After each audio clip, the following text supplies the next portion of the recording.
আজকে 21শে জুলাইয়ে যে একটা মিছিল বের হয়েছিল সমস্ত ভারতবাসী মিলে, সেখানে বিজেপি অ্যাকচুয়ালি উদ্দেশ্য করে প্রত্যেকটা কংগ্রেসের ছেলেদেরকে ধরে গ্রেপ্তার করছে। তো এই সমস্ত ভিডিও আপনারা দেখতে থাকুন। এখানে আজকে আগস্টে 4 তারিখ আজকে ফের নতুন করে কংগ্রেসের সমস্ত ছেলেরা এবং কংগ্রেস যারা করে সবাই মিলে আসছে, রাস্তায় নেমেছে লালবাজার ঘেরাও করার জন্য। অ্যাকচুয়ালি আজকে আপনারা সরাসরি দেখতে থাকুন। এখানে লালবাজার ঘেরাও করতে যাওয়ার পথে যদি পুলিশের ক্ষেত্রে থেকে যদি আটকানো হয়, তাহলে রাস্তায় বসে ওনারা ঝর্ণায় বসবে রাস্তায়। আপনারা দেখুন এখানে কংগ্রেসের কিছু ব্যক্তি তারা কি বলছে আপনারা সরাসরি শুনতে থাকুন। তাদের কর্মীদেরকে বাড়িতে থাকতে দেওয়া হচ্ছে না, এর প্রতিবাদে তাদের আজকে এই লালবাজার অভিযান। যদিও তারা এই কর্মসূচির ডাক দিয়েছে লালবাজারে সত্যাগ্রহ, তার কারণ নেতৃত্ব সিদ্ধান্ত নিয়েছেন যে পুলিশ যেখানে আটকাবে, পুলিশ যেখানে ব্যারিকেড তৈরি করবে, সেখানেই তারা বসে পড়বে। অর্থাৎ পুলিশের সঙ্গে কোনো অসহযোগিতা নয়, পুলিশের সঙ্গে কোনো রকম ধস্তাধস্তি নয়। পুলিশ যেখানে আটকাবে সেখানেই তারা বসে পড়বে এবং সেখানে দাঁড়িয়েই তারা তাদের প্রতিবাদ জানাবে। অর্থাৎ আপনারা সিদ্ধান্ত নিয়েছেন পুলিশ যেখানে আটকাবে সেখানেই আপনারা সেখানেই বসে পড়বো, সেখানেই আমরা পুলিশকে বলবো যে আপনারা কিছু করতে পারছেন না, তো বিজেপি কর্মীরাই আপনাদের লাঠিটাকে হাতে তুলে নিয়ে তারাই শাসন করছে সব জায়গায়। এটা যদি চলতে থাকে, ল্যান্ড অফ দ্য ল বলে কিছু থাকছে না, তো আপনারা গোলাপ নিন, আপনারা চকলেট নিন, আপনারা ওই কাজটি করুন, হাত থেকে লাঠি ছেড়ে দিন, বন্দুক ছেড়ে দিন। তার কারণ সরকার মাত্র 3 মাস এসছে, তার মধ্যে আমরা আশা করেছিলাম যে আইনের শাসন থাকবে, আইনের শাসন আমরা দেখতে পাচ্ছি না। 3 মাস আগে এই একই দাবিতে আপনারা মিছিল করেছিলেন, তখন সরকারে ছিল তৃণমূল, এখন সরকারে বিজেপি, একই দাবিতে আপনারা দেখতে পাচ্ছেন এখানে যে বিজেপির যে অত্যাচার, অ্যাকচুয়ালি বিজেপি যেটা করছে এটা কি মেনে নেওয়া যায়?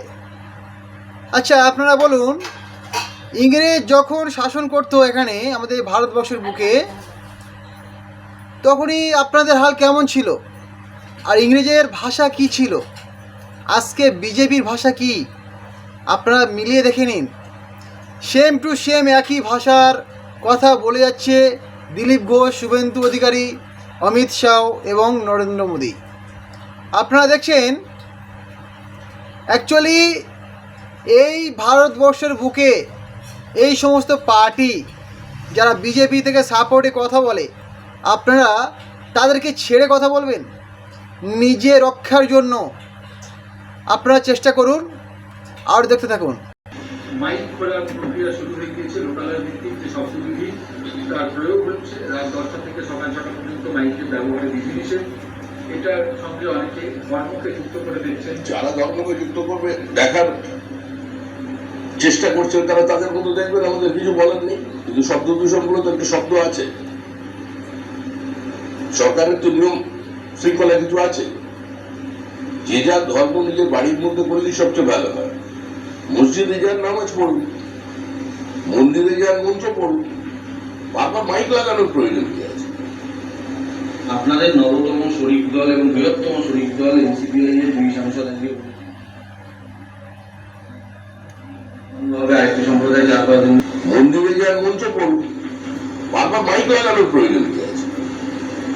আপনাদের নবতম শরিক দল এবং বৃহত্তম শরিক দল এনসিপিআই এর 2 সাংসদ আজকে বলেছেন যে একটি সম্প্রদায়ের মসজিদে মাইক বন্ধ হবে, আরেকটি সম্প্রদায় 4-5 দিন ধরে মাইক লাগিয়ে পুজো করবে, এটা হতে পারে। এর বিরুদ্ধে আমরা প্রয়োজনে আন্দোলন গণতান্ত্রিক দেশ, যেকেও আন্দোলন রাখতে পারেন। ইন্ডিয়া শরিক হয়েছেন, মনে রাখবেন এখানে এখন আর বাবরের শাসন নেই, তুগলকি ব্যবস্থা নেই। দ্বিচারিতা থেকে দূরে থাকুন। আমার যেমন বেনি তেমনি ভাবে চুনবি যাব না, এই রাজনীতি বাংলার মানুষ গ্রহণ করবে না। কোর্টের কোন একটা নির্দেশের পরিপ্রেক্ষিতে, আমাদের শব্দবিধি যে আছে তার পরিপ্রেক্ষিতে কোর্টের নির্দেশে কোনো মসজিদকে সম্ভবত মাইক খুলতে বলা হয়েছে বা মাইক দেওয়া হয়েছে, সেটা আইনি বিষয় হলে আইনেই তার আলাপ আলোচনা হওয়া উচিত। কারণ যদি সে বিষয়ে প্রশ্ন থাকে নিশ্চয়ই তিনি আইনে যেতে পারেন। আর যদি মনে করেন যে না এটা যথার্থ আমরা মেনে নিচ্ছি, আলাদা কথা। যদি কারণ কোনো গ্রিভান্স থাকে নিশ্চয়ই তারা কোর্টে যাবে। পরিবেশ দূষণের জন্য মন্দির হোক আর মসজিদ হোক ধারাবাহিকভাবে রোজ দৈনন্দিন আওয়াজ করাটা বাঞ্ছনীয় নয়। কোনো সময় ঈদ হোক বা দুর্গাপুজো হোক, সেই সময় 2 দিন 1 দিন 5 দিন মাইক বাজুক, সেটা কোনো আমাদের সবাই আমরা মেনে নিই। কিন্তু প্রত্যেক দিন দিনে 5 বার করে পরিবেশ দূষণই হবে। যে শুনতে চায় না তাকে শুনতে হবে। ভগবান আমাদের সব দিয়েছে, চোখ বন্ধ করতে পারি, মুখ বন্ধ করতে পারি, বন্ধ করতে পারি না খালি আমাদের কান আর নাক। তো যদি কান বন্ধ করতে পারতাম তাহলে আমার মনে হয় এদেরকে ছেড়ে দেওয়া যেত। প্রত্যেক দিন দিনে 5 বার যদি আমাদের মাইকে শুনতে বাধ্য করা হয়, পরিবেশ দূষিত হয়, তাহলে কিন্তু এটা বন্ধ করার সময় এসেছে। ভাবুন তো যদি 5 বার আমরা হনুমান চল্লিশা বা লক্ষ্মীর পাঁচালি পড়তাম, ভালো লাগতো শুনতে।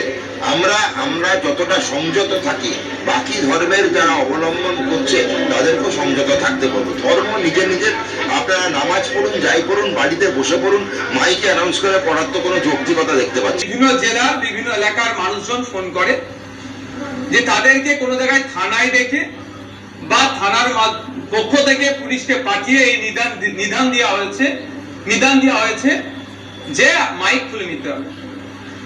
মসজিদ কমিটি বা ধর্মস্থান, মন্দির বা যে কোনো জায়গাতে মাইক খুলে নিতে হবে। বিশেষ করে মসজিদে যেগুলো খুলেছে, আমার কাছে খবর এসেছে যেগুলোতে বলেছে।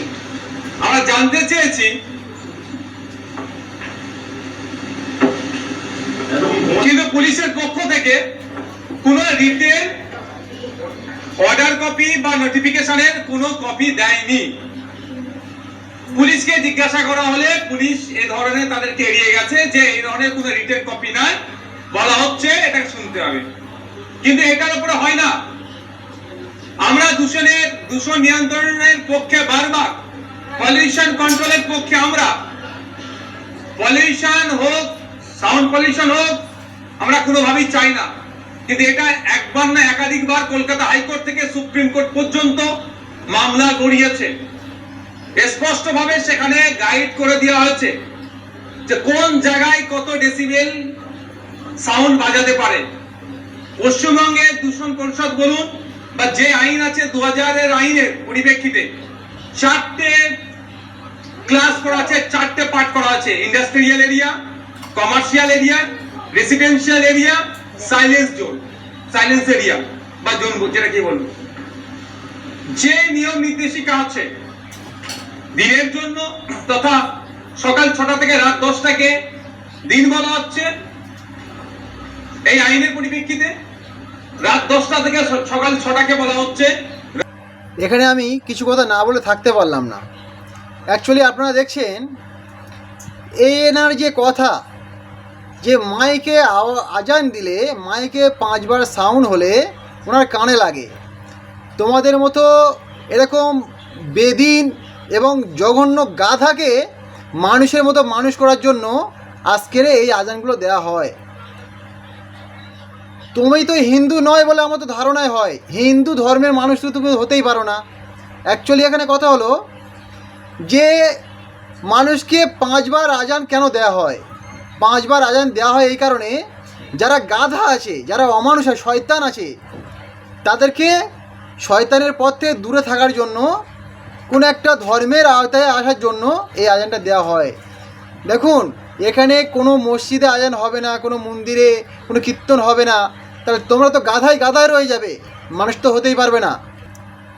আপনারা শুনেছেন নিশ্চয়ই যে গেঁড়ে মদন মানে কি জানেন আপনারা? গেঁড়ে মদন কথার অর্থ হলো কিছু ভ্যায়রা, মানে কালা, যারা কানে শুনতে পায় না, তাদেরকে নিয়ে বলা হয়েছিল গেঁড়ে মদন। তো বন্ধুরা, এরকম ধরনের গাধাকে পিটিয়ে কোনো দিন মানুষ করা যায় না, গাধাই রয়ে যায়। তো বন্ধুরা, আগামী আরও ভিডিও নিয়ে আসার জন্য আমাকে লাইক এবং সাবস্ক্রাইব করে আমাকে হেল্প করবেন। সুন্দর ভিডিও নিয়ে আপনাদের সাইডে, আপনাদের পাশে এসে দাঁড়াতে পারি যাতে।